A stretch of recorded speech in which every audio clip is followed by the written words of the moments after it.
কুরবানি ফ্যামিলির উপরে ওয়াজিব হয় না, মানুষের উপরে ওয়াজিব হয়। কথা বোঝেন না? কুরবানি কি ফ্যামিলির উপরে কি হয় নাই? কুরবানি হলো সম্পদ আছে যার কাছে, তার উপরে ওয়াজিব হয়। এবারে সে কি বিবাহিত না অবিবাহিত এটা দেখার বিষয় না। সে কি সংসারে এক লগে নাকি ভিন্ন ভিন্ন, তারা কি চারো ভাই এক ঘরে খায় না আলগা ঘরে খায়, এইটা দেখার কিছু না। তারা কি বাপের লগে একসাথে নাকি ভিন্ন ভিন্ন, খোদার কসম এটা কোনো বিষয় না।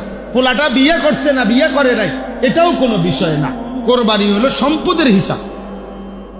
তাহলে এখন বিদেশের ছেলেটা মনে করেন ওই বিয়েও করে নাই, ধরে নিলাম বাড়িতে টাকা পাঠাইছে 30,000, তো তার বাপের নামে মার নামে কোরবানি হয়েছে, ভালো, বাপ মার কোরবানি সে সহযোগিতা করছে, সে তো সারা বছরই দান করে, মা বাবারে হাদিয়া দেয়, টাকা পাঠায় বাড়িতে, তো এখনো দিছে, বাপ মার খেদমত করতে হবে না?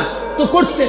কিন্তু প্রশ্ন হলো তার কাছে তো ব্যাংকে তার নিজস্ব ফান্ডে 1,90,000 টাকা তার আছে কিনা? কথা বলে না। বিদেশি ছেলেটার কাছে এরকম পরিমাণ টাকা সচরাচর থাকে কিনা? তো থাকলে তার উপরে কোরবানি ওয়াজিব নেই। কথা বলেন তো, তার কোরবানি কই? তার কোরবানি আদায় হলো কই? ওটা তো বাপের নামে না হইলো, ওইটা তো মার নামে না হইলো, ওর কোরবানি কোথায়?